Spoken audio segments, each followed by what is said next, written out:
Prima di tutto vi ringrazio del tempo disponibile per la chiacchiera Grazie a te, e Fernando.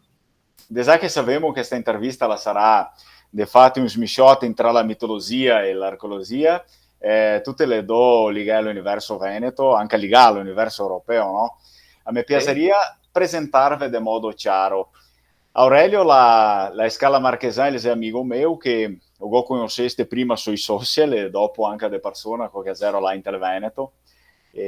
Sandro, che le marchesano anche lui di famiglia, ancora non ho mi ha visto l'opportunità di conoscerlo di persona, ma al Tu vivi a momento non le Marca? mancherà mi vedere. Dunque, mi conosco Aurelio che fa il mitografo, che è sempre impegnato con i suoi lavori artistici, con i suoi ricerche storiche, di scrivere i suoi libri, che tante ligò anche a me qua, i sei strabei dal buon. E vorrei sapere, Auro, quando ghetto scomincia a interessarti alla mitologia, ad esempio, su a robe che te fai ancora? Caro Fernando, mi ti dico, mi sono interessato in mitologia già da putel, da bambino, perché mi ha regalato il primo libro di mitologie del mondo quando avevo 10 anni. È nato un amore che mi ha accompagnato per tutto il resto della mia vita. Sul discorso specifico dei Veneti, ho cominciato verso fine anni 80. Anche a scuola non ti insegna, ti insegna un po' sui Veneti antichi. Una volta, adesso nei libri di scuola non si trova neanche più niente. Però il primo grande amore è stato quello per il celtismo. Dopo ero stata a mostra del Palazzo Grassi a Venezia, che è stata una delle mostre più belle sui Celti del 1991, e dopo diciamo come sono avvicinato al discorso dei Veneti con gli studi del Pellegrini, con il libro vecchio catalogo sui Veneti antichi. Così ti va pulito che anche scominciamo a conoscere un fiade, Sandro. Sandro lo conosco come archeologo, penso che la natività che la vigna, ad esempio, a cosirsi, a zontarsi tante volte colato di studiare i miti, anche per via delle possibilità di squerdere queste storie antiche del nostro Veneto attraverso il lavoro, ma anche l'arte dell'archeologia, perché per me l'archeologia la è anche un'arte. Sandro, potresti spiegarne meglio della tua attività, la tua passione legata all'archeologia, particolarmente veneta? Il gusto dello scavo, ma non solo quello della ricerca, quello del non contentarsi mai di migliorare, di trovare cose nuove, anche più piccole robe, perché gli anni che ho cominciato, che era ancora l'idea, avevamo la romana, quegli scavi, bisognava fare scavi per trovare robe grosse. Ai cosiddetti romanisti gli interessava scavare per trovare. Invece ho conosciuto delle persone che dicevano no, bisogna anche dai piccole robe ricostruire la storia, che la storia non si è fatta solo di grandezza, si è fatta anche da gente comune, gente che sa dei resti, che parla di più della vita che conduceva. Una roba che vorrei domandarti è che tu scrivesto anche a te dei libri, documenti sui tuoi scavi? Negli anni 70-80, per esempio, che abbiamo pubblicato delle ricerche sempre fatte con metodi nuovi. Dopo collaborare all'allestimento dei musei come quello di Montagnana d'Este, pubblicazione anche di una stratigrafia che ho fatto nella Bassa Veronese dai 80 metri. Un'altra stratigrafia è andata addirittura all'Università di Cambridge. Cioè, l'ufficialità non interessa tanto quei che lavora, interessa quei che mette a firma e dopo c'è sempre quella lotta per chi firma di più dal punto di vista di scavi, dell'esperienza che non avevo tanto. Ho conosciuto a gamba corta, ho conosciuto frescura, quello che ha scoperto l'Agole e abbiamo fatto dei scavi insieme. Mi Ah, ha quel contato che è tantissime squarto cose, l'agole.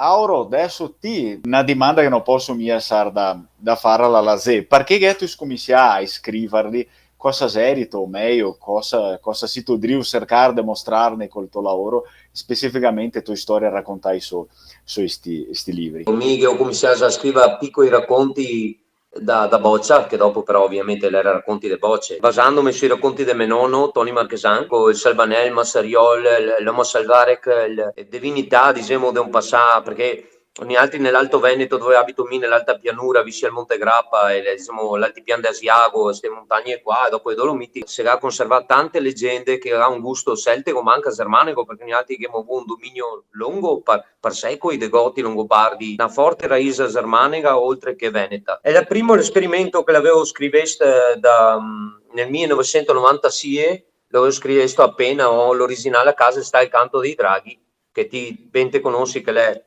questo qua. cercare di ricostruire una mitologia veneta partendo da elementi celtici germanici insieme a quei veneti che li è scomparsi perché i romani li ha cambiati anche il nome di divinità. Probabilmente all'origine i dei veneti che hanno nomi soi, che dopo si va per destra. Dopo anche dei fantascienza, e dopo mi sono orientato nel tempo a fare dei studi come li visti i veneti non qua in Italia ma de Alpi, studi sovietici, polacchi o anche inglesi. Tra l'altro l'ultimo lavoro che ho fatto, Bianca Iperborea, è un fantascienza che parla dell'iperborea mitica, e dopo la seconda parte approfondimento su quel che è la visione dei veneti visti da altri e quel che è le teorie nuove, quelle che nessuno vuol vedere qua. Non è la leggenda di Antenore che per me ha poco senso, è una propaganda romana.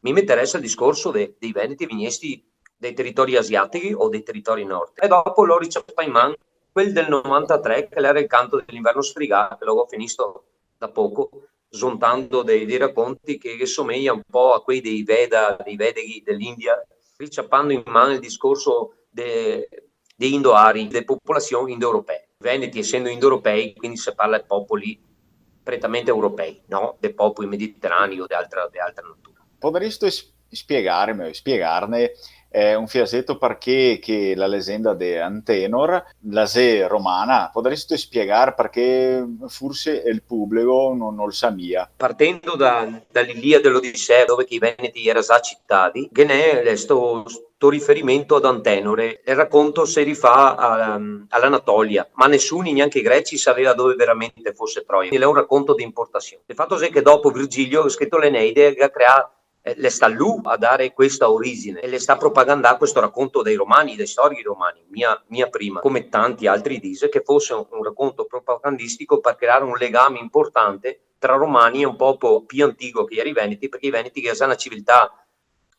consolidata nel nord-est, perché te pensi che Padova è stata fondata quasi 5 secoli prima di Roma, si parla della Padova come fondazione di questi popoli venisti, probabilmente non dall'Anatolia ma dalla via dell'Ambra. Loro si basa sulla letteratura classica più che sulla realtà archeologica. Infatti in Anatolia, cioè in Turchia, non si è mai stati trovati reperti sui Veneti.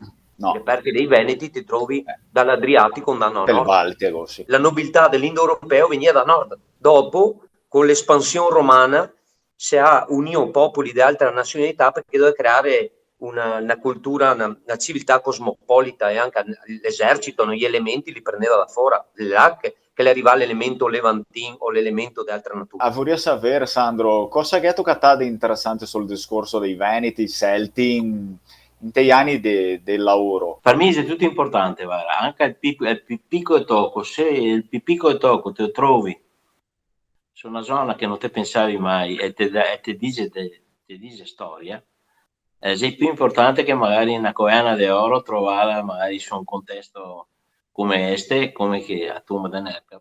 Mi dico che ho scavato siti abitati, necropoli, stipi votive, io ho trovato di tutto.